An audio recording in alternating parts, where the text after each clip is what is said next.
Hello hi good morning नमस्कार केमिति अच्छा समस्ते।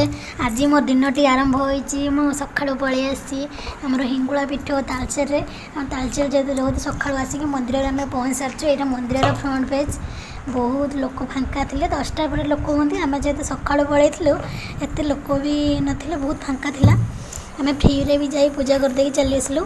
तापर आम धीरे गलु भितर को बहुत सुंदर होता पूरा शांत परिवेश माने रहिले माने सेठी बसिले आपण माने भूली जिवे भोक शोष कुआड़े चली जाए एत सुंदर परिवेश शांत परिवेश।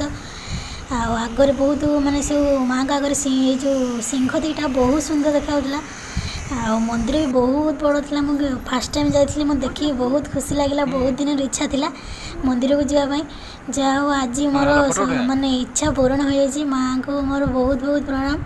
तापर आम पूजा सारी धनदार ताको पैसा देवा पैसा देले हुंडी बाक्स पुरिया सी तार पुरे पानी खेची खेची जाकी जुकी पैसा भितर पुरे देला कल बल कौशल जुआर हाँपाई कहले ता बाबा जुआर हाँपाई कहले सी तार से भितर जो फांक अच्छे से फांक भितर केवल अनेक देखुची बहुत चेष्टा कलापर जाए मुंड मारला मारिकी पलि आसलु।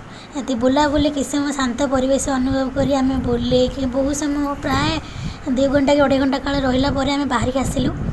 जगह बहुत बढ़िया होती आपण मैंने थे जातु से जगह देखूँ आप माने आत्मा को शांति मिले एभलिया जगह शांत परिवेश बोधे कौटी न सब देवदेवी पीठ बोधे थाए किंतु ना एत कम शांत परिवेश बहुत कम थाए।